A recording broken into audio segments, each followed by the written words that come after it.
9 UPS जड़े शिक्षयित्री। सम्मानीय समस्त शिक्षक बंधु मानक मोर प्रणाम। यूट्यूब चैनल को स्वागत जनाए। आज मोर प्रसंग आरंभ करने को जाऊँगी। आज मु द्वितीय श्रेणी पिला मानक पाई लेबे आमे किपरि बृहत्तम और क्षुद्रतम संख्या चिन्हिबा। एथिपाई मु एक अंकर संख्या 4 नेबी। एक नया मते किए बड़ किए सान आमे केमिति जानिबा।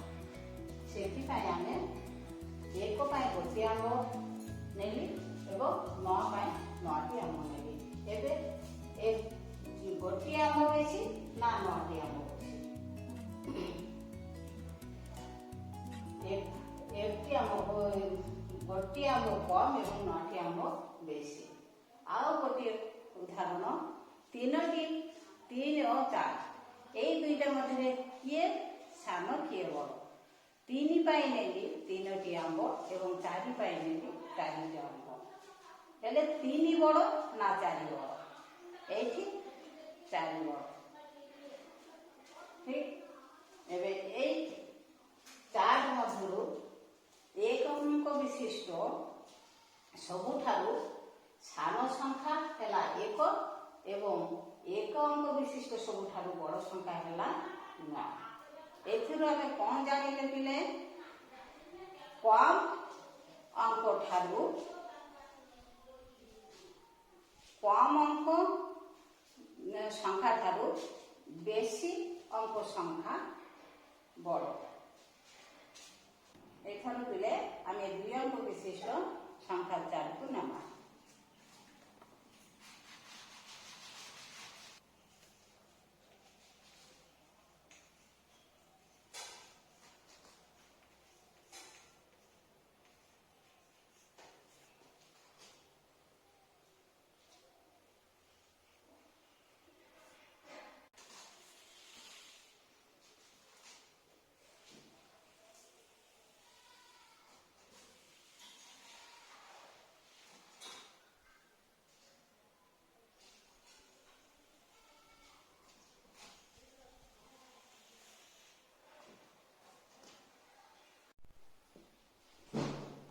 एते देखो पिले एई हला मो 2 अंक संख्यार 4। एइथि 10 ठारु 99 पर्यंत संख्या अछि। ए सबु हमर 2 अंक विशिष्ट संख्या। देखो एटा एक अंक विशिष्ट संख्या, एइटा एई हला 2 अंक विशिष्ट संख्या। हेले 1 ठारु 9 पर्यंत हला हमर 1 अंक विशिष्ट संख्या। एबे हमर 10 ठारु 2 अंक विशिष्ट संख्या आरंभ है। 10 ठारु 99 पर्यंत हमर 2 अंक विशिष्ट संख्या। एई 2 अंक विशिष्ट संख्या भितरे किए बड़ किए सान, किए सबुठारु बड़ किए सबुठारु सान आमे केमिति जानिबा। एथिपाई मु देखो एटा 3.030 एटा 4.040। ए 10 को घरे अछि आर 3 10 को घरे आर अछि 4। 2 अंक विशिष्ट संख्यार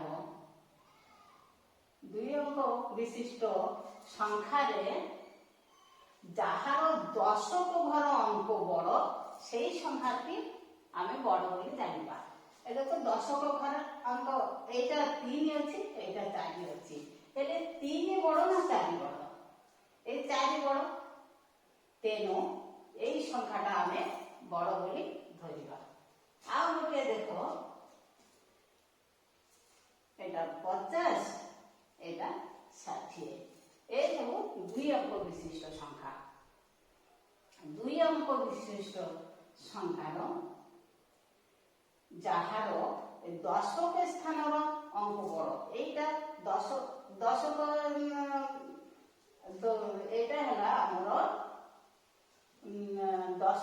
ସ୍ଥାନର ଅଙ୍କ 5 ଓ 6। 2 ଅଙ୍କ ବିଶିଷ୍ଟ ସଂଖ୍ୟାରେ ଯାହାର ଏକକ ଘରର ଅଙ୍କ ବଡ଼ ସେଇ ସଂଖ୍ୟାଟି ବଡ଼। ଏକକ ନାହିଁ, ଦଶକ ଘର ଅଙ୍କ ବଡ଼। ଯାହାର ଦଶକ ଘର ଅଙ୍କ ବଡ଼ ସେଇ ସଂଖ୍ୟାଟି ଆମର ବଡ଼। এইটা 5 10, এইটা 6 10 ହେଲା। ହେଲେ 5 ବଡ଼ ହବ କି 6 ବଡ଼ ହବ? 6 ବଡ଼ ହବ, ତେଣୁ এই ସଂଖ୍ୟାଟି ଆମର ବଡ଼।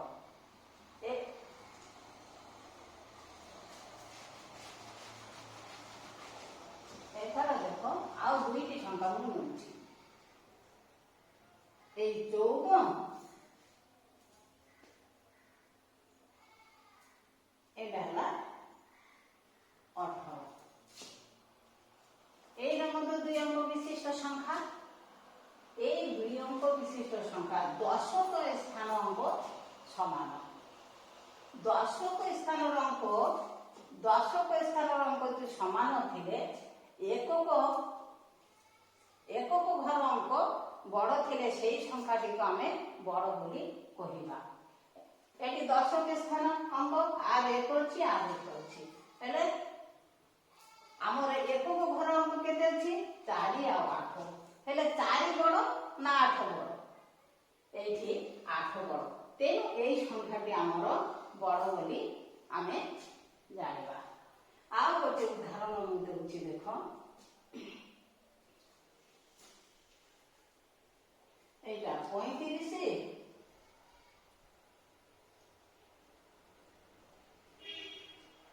এইটা 37। એટલે 10 ঘর অঙ্ক আমার সমান ଅଛି, আর 3 ଅଛି, আর 3 ଅଛି। আর একক ঘর অঙ্ক আর 5 ଅଛି, আর 7 ଅଛି। ହେଲେ ଯାହାର ଏକକ ଘରର ଅଙ୍କ ବଡ଼ ଥିବ ସେଇ ସଂଖ୍ୟାଟା ବଡ଼ ଥିବ। 2 ଅଙ୍କ ବିଶିଷ୍ଟ ସଂଖ୍ୟା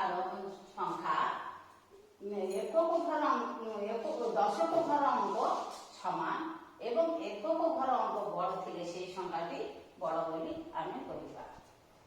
এবে পিলে দেখো এই চার্টরে ସବୁଠାରୁ 2 অঙ্ক বিশিষ্ট সংখ্যা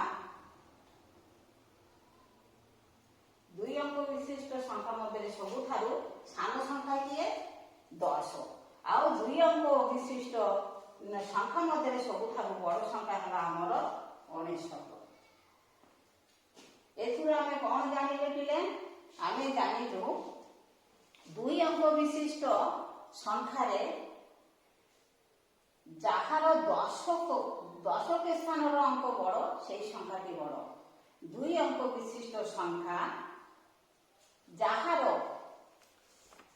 2 অঙ্ক বিশিষ্ট সংখ্যা যাହାର দশক স্থানর অঙ্ক সমান একক স্থানর অঙ্ক বড় সেই সংখ্যাটি আমি বড় বলি জানিবা। এটি করে সমাপ্ত করছি।